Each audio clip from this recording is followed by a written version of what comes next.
Muita gente falava assim, tem um pregador famoso lá. Aleluia, porque quem prega é o Espírito Santo de Deus. Nós somos só vaso na mão do oleiro. Nós lemos a palavra, nós nos preparamos, até fazemos uns esboçozinhos, mas nem adianta, porque eu não sou pregadora de nada copiado. É o que o Espírito Santo revela em nossos corações. Até queria pregar, como muitos pregadores pregam, pregadora Mônica ali que prega bonito, assim, com os esboços, pastor Rafael e outros, mas Deus me chamou, foi uma pregadora diferenciada aí, canela de fogo, que fala do poder de Deus. Irmãos, aleluia, essa palavra fala sobre profecia, fala sobre chamado, né? Aleluia, eu quero falar hoje sobre qual é o seu chamado. Quero também te perguntar qual é a sua promessa. Porque Deus não faz só chamado. O Deus que faz o chamado também faz promessas. Louvado seja Deus. Quero que nesta noite você concentre no seu chamado que Deus tem contigo. Mas eu quero também que você lembre que esse Deus que fez esse chamado te fez promessas. E as promessas que não cumpriu, a partir de hoje eu quero profetizar que vai começar a se cumprir para a glória do nome de Jesus. Porque esse Deus a qual te chamou, Ele chamou. Ele é fiel nas suas promessas, aleluia. Ele é fiel também em nosso chamado. Louvado seja Deus. Aleluia. A pastora Rosa tem muita coragem, né? Ser profeta no meio de estranho é até fácil. Mas ser profeta no meio da nossa família, aí nós sabemos se é profeta ou se ele só é um qualquer. Porque esse é um desafio, irmão, ser profeta no meio da nossa família. Louvado seja Deus, estou muito grata nessa noite, estou no meio de família. Pastor Rafael, toda a minha família aqui, né? Meus filhos, Mateus, Emanuel, Gabriel, né? Aqui está também meus ex-cunhados, meu ex-marido, pai dos meus filhos, para a glória do nome de Jesus, Arenaldo, né? Companheiro de muitos anos, e fizemos a obra junto, né? Deus falou, para, até aqui nós paramos, e Deus está no controle de todas as coisas e tudo bem. Louvado seja Deus, né? Aleluia, há um tempo para todas as coisas, e Deus sabe de todas as coisas. Aleluia. Pastora Rose, quando eu entrei nesta família, eu entrei como boca de Deus para profetizar, né, e ver milagres. Quando eu conheci a pastora Rosa, que estava no mundo, eu estava dirigindo a igreja sozinha, né? Estava ali, né, meu filho pequeno, Mateus, eu e Mateus, dirigindo a igreja. Fiz um propósito, com 21 dias de propósito. Nos 19 dias que eu estava no propósito, a pastora Rosa chegou na minha porta, chorando, e disse assim, eu quero aceitar Jesus porque eu não aguento mais ficar no mundo. Irmãos, depois desse encontro, depois desse propósito, nunca mais aquela mulher pisou o pé no mundo. Uma mulher que o diabo usava lá fora, mas hoje, para a glória do nome de Jesus, Deus usa ela na obra, para libertação, para cura e para milagre. Glória a Deus. Porque às vezes nós queremos ser profeta de Deus lá fora, queremos ser profeta de Deus em outra família, mas primeiro nós temos que ser profeta de Deus. O Senhor nos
Aleluia.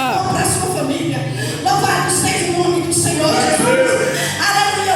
A pergunta nesta noite é: como está o seu chamado? Aleluia.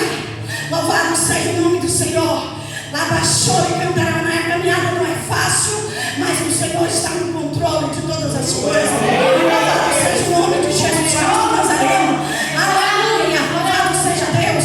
Deus te chamou para essa nação. Aleluia. Louvado seja Deus. O tempo do profeta Jeremias, ele cumpriu o chamado dele. A pergunta é: você está cumprindo o seu chamado? Você está fazendo aquilo que Deus tem te ordenado na terra? Ou você lá está esperando chegar outro famoso, outra pessoa de longe para fazer aquilo que Deus já te mandou você fazer? É tempo de nós profetizarmos. Aleluia. Não é tempo mais de sermos, irmãos, aleluia, covardes. Nós muitas vezes queremos passar a mão, né, e dar um jeito de mão. Não é tempo de dar um jeito de mão. É tempo de colocar ordem em nossa casa, né, na nossa própria vida. É tempo de conserto de Deus na terra. Glória a Deus.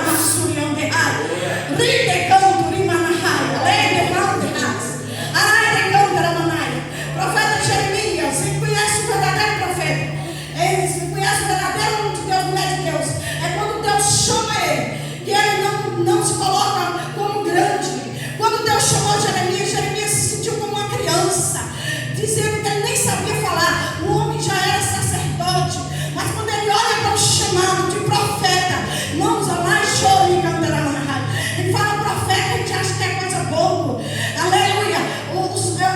O profeta Jeremias, aleluia, quando ele era sacerdote, quando ele fazia parte da obra do Senhor, ele ouvia a demanda do povo, ele ouvia o povo, ele ouvia a necessidade do povo, e ali ele apresentava a Deus a necessidade do povo. Ele estava bem, estava confortável, né? Confortável ali fazendo aquela obra. Aí Deus chega para Jeremias e diz para Jeremias, aqui no capítulo 1, né? Alai de canto e machai, que tinha um chamado de profeta. Irmãos, alai de canto e mamahai. Aí você conhece o homem de Deus e a mulher de Deus. Ele se sentiu na hora pequeno diante do chamado. Ele se sentiu como uma criança diante daquele chamado. Porque agora o negócio ia mudar. Agora ele ouvia o povo para poder apresentar a Deus. Agora ele tinha que ouvir a voz de Deus para poder falar com o povo. Só que depois da morte de Jesus, aqui depois que o templo foi rasgado, o véu do templo foi rasgado, depois que a morte do sangue de Jesus na cruz do Calvário, o véu do templo se rasgou de cima para baixo. Deus abriu um livre acesso aos céus. Todos podem ouvir a voz de Deus. Todos podem ouvir o recado de Deus para transmitir para a igreja, para transmitir para essa nação. Nós estamos precisando de ouvir a voz de Deus. Lá de canto e machou de anderrai, rinde lá na sua anderrai. Aí, irmãos, aleixou de canto e manahá. Aleluia. Eu vejo, irmãos, aleluia, lá na sua anda. Aleluia. Quando Deus chega para esse homem e fala para ele do chamado, louvado seja Deus, que ele fica com ele. Aleluia, na sua anda. Quantos de nós também, quando nós recebemos o chamado do Senhor, nós tememos diante do chamado, porque nós sabemos a responsabilidade que nós temos de transmitir a mensagem do Senhor. A história é muito fácil. Você lê a Bíblia e chegar aqui e contar a história para os irmãos. É muito fácil isso. Mas nós temos que orar, jejuar, buscar dos céus. Para a igreja, a palavra do Senhor. Nós temos que chegar aqui, não só como contador de história. Nós viemos aqui como profeta e profetizar, que vai ter solução, que vai ter cura, que vai ter milagre, que vai ter prodígio na tua casa, na tua vida, que Deus vai fazer um milagre para a glória do nome de Jesus. O profeta Jeremias foi chamado para falar para Israel, para consertar, porque senão eles iam ser cativos. Abaixou